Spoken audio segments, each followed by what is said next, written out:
Mas tem uma causa em especial, que é o seguinte.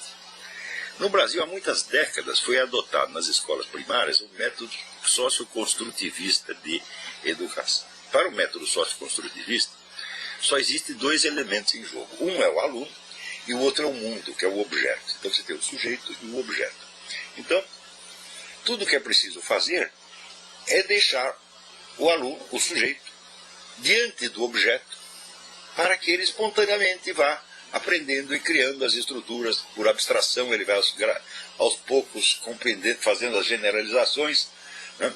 E no fim chega lá a obter toda uma concepção organizada do mundo a partir da mero experimento espontâneo. Bom, acontece o seguinte, meu filho, eu vou explicar uma coisinha para você, e depois no curso que eu vou dar aqui eu vou explicar com mais detalhe. Como é que você faz para ensinar uma criança a gramática, a língua? Você vê, se for por tentativa e erro, quer dizer, você não dá regra nenhuma, e o nego vai pela combinação de palavras que ele mesmo vai fazendo, ele vai ouvindo, ele vai aos poucos obtendo por abstração as regras gerais. Para que isso fosse possível, o coitado do aluninho precisaria ter a capacidade abstrativa de um Aristóteles, o gênio lógico-matemático de um Leibniz, e a tenacidade científica do Charles Darwin, tudo combinado. Ou seja, é impossível fazer isso. Bom, então tentemos o método contrário. Damos primeiro as regras e ele vai se esforçar para aplicá-las. Impossível. Por quê? Para compreender as regras, para compreender até o sentido dos termos gramaticais, ele já precisaria ter um domínio da língua que supõe exatamente o domínio da gramática. Então, porra, não dá para ir pelo método indutivo, nem pelo dedutivo. Então, fudeu, a educação é impossível. Então, é para isso que existe a figura do mediador, do professor, sem o qual o aprendizado é impossível. Impossível. Esse mediador faz o quê? Se houvesse uma ciência da educação, se a educação fosse uma ciência, então ela obedeceria, vamos dizer, a regras estritas e bastaria aplicá-las, tá certo? Assim como, sei lá, para você fazer um remédio, você vem na prescrição certinha, você vai fazer o remédio de acordo com aquelas regras, ele vai funcionar daquele jeito. Mas a educação não é uma ciência, a educação é uma arte, é uma técnica.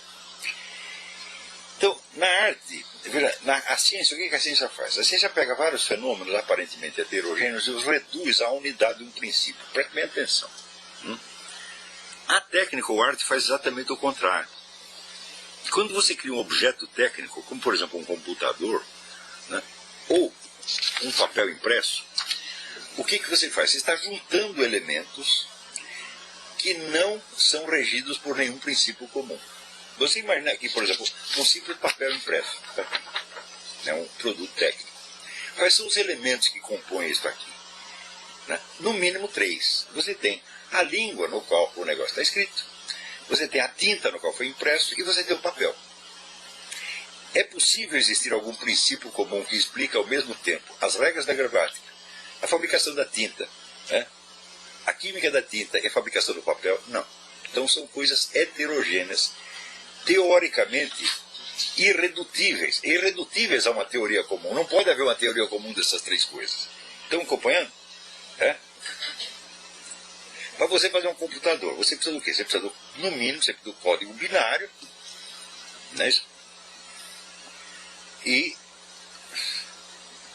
do plástico que vai compor aqui o corpo do computador, né? E da medida das teclas que são ajustadas pelo tamanho do dedo humano. A tecla não é deste tamanho e nem desse tamanho. Ela é da medida do dedo humano para poder ser teclada. Então, pergunto eu, existe algum princípio científico comum que explica ao mesmo tempo o código binário, a anatomia do dedo humano e a química do plástico? Não. São coisas absolutamente heterogêneas.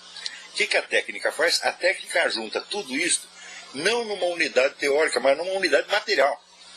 Então isso quer dizer que a racionalidade da técnica é o contrário da racionalidade da ciência. Tá certo? Espero que tenha entendido, não dá tempo de explicar muito. Tá certo?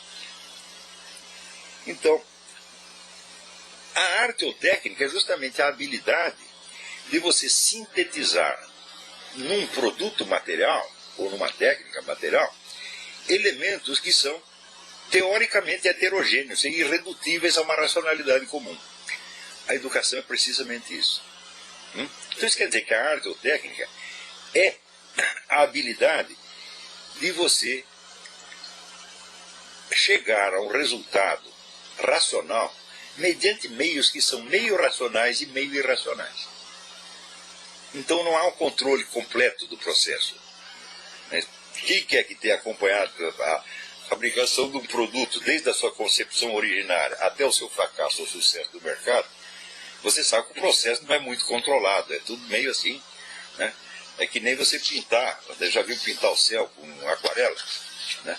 Tinta a óleo, você vai dando pincelada, pincelada. Na aquarela não, você molha o papel, joga 2 gotas de tinta e fica mais ou menos assim para ver se sai um céu.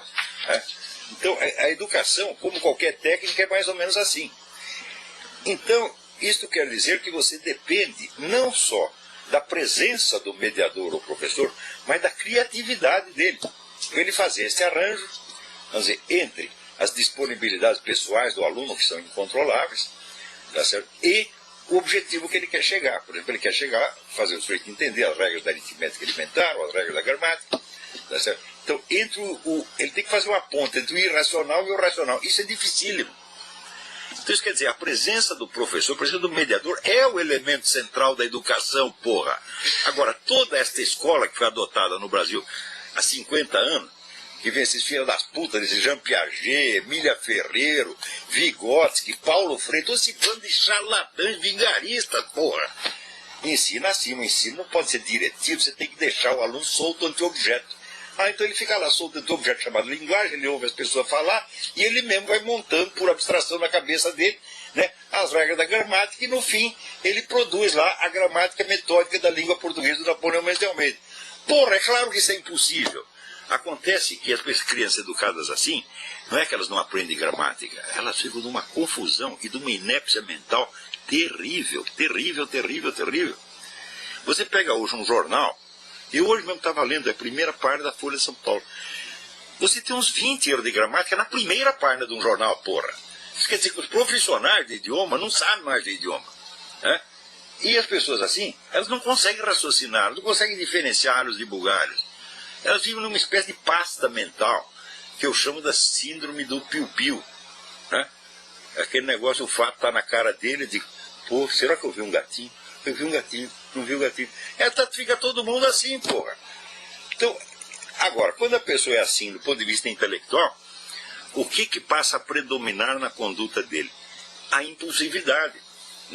Não sendo capaz de articular as coisas racionalmente, ele tem que seguir o quê? O que sobra. O que sobra é o primeiro impulso que vier.